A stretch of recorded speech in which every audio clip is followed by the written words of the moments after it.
So in this video, I'm going to continue 6-2. The other video, I had a unexpected interruption and the video stopped recording while I was working out these problems. But here are the answers to those problems that I was in the middle of working out. I had explained a lot of this stuff, but these are the problems and how you would work them out. Okay, so I'm just going to continue this video by doing several other problems. Just so you guys get a little bit more practice with these, right?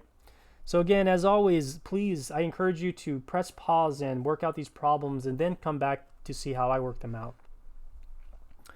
So number 2, we have the social organization Tall Clubs International has a requirement that women must be at least 60 inches tall. Given that women have normally distributed heights with a mean of 63.8 inches and a standard deviation of 2.6 inches, find the percentage of women who satisfy that height requirement. So this one is very similar to the very first problem that we looked at. The wording is just a little bit different. So here's what we have, or here's what we know so far. Our x-axis here represents women's height in inches. And what we know about women's height is that it's normally distributed. So it's got a bell-shaped distribution where the mean is 63.8 inches with a standard deviation of 2.6 inches.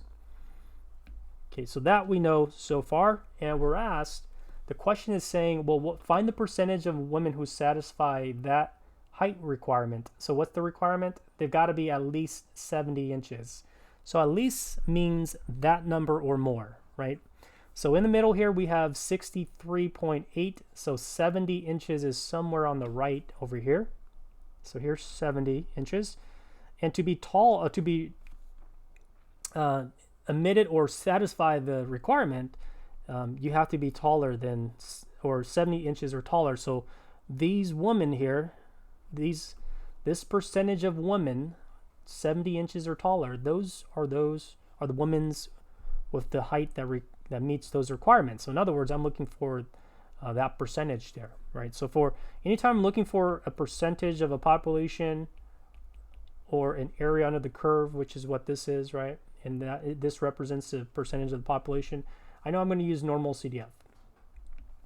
So here the area, or I'm sorry, the lower bound is 70. That's the leftmost point. And the rightmost point, theoretically, it just keeps shading to the right.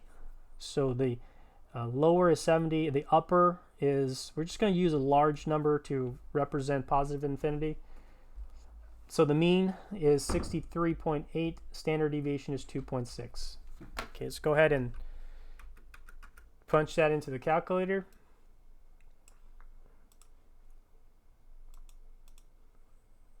Okay, so we're going to go second vars, normal CDF.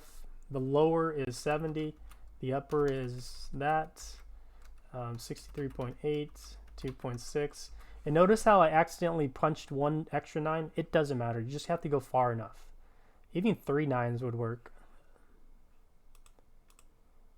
Okay, so that is the decimal. And we got to change it to percent because the question is asking for a percentage. So we're going to multiply this by 100 to change it to a percent.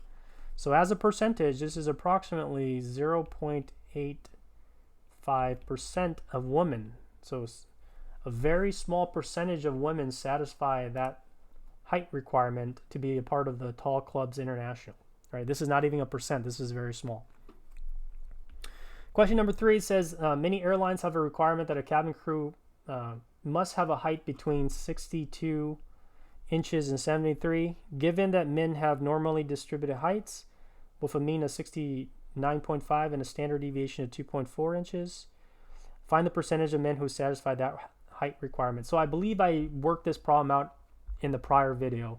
That was like the very first problem that I worked out. I also worked out number 4 in the prior video as well. So please take a look at those two. So this was the designing an environment. This was the second problem I worked out in the previous video. So please check that out. I'll go ahead and end the video by working out this problem here. This is a pretty interesting problem that I find interesting.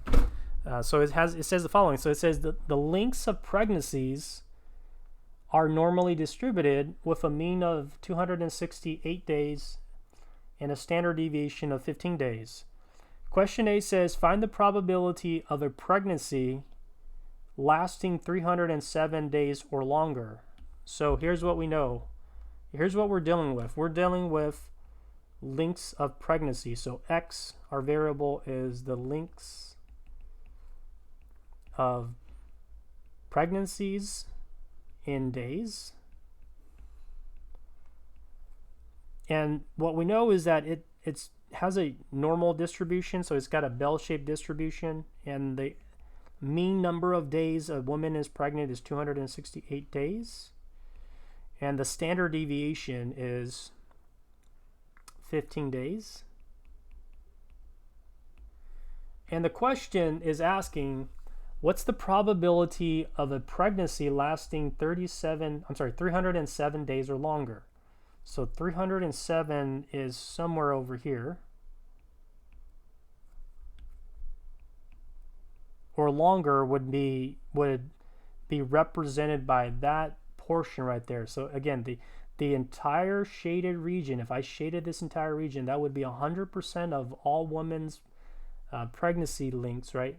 Lengths of pregnancy, but we're only looking for the percentage, the part that is 307 days or longer. So we're looking for the percentage of 307 days or longer, which is represented by that red shaded region.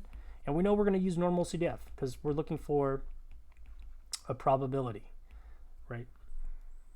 Or an area under the curve, which is what this is representing the probability, right? The area under the curve is representing the probability. Okay, so the lower bound is 307. That's the leftmost point. The upper bound, again, it starts here. It shades to the right indefinitely. So we're going to use 9999. The mean is 268 days. Standard deviation is 15. So let's go ahead and type that in. So we're going to go second vars, normal CDF. The lower is 307. The upper is 9999, 268, 15, paste. And the probability is 0.0047. All right, so pretty small probability, right? This is a pretty small probability that that's going to happen. So 307 or longer. So 307, what's that? 307 divided by 30, right? Typically there's an average of about 30 days in a month. So that's about 10.2 months, which is pretty long pregnancy. So that's very unlikely that's gonna happen. So the probability should be small. Question B. So on the same topic, it says if the length of the pregnancy is in the lowest 3%, so if the length of the pregnancy is in the lowest 3%, then the baby is premature.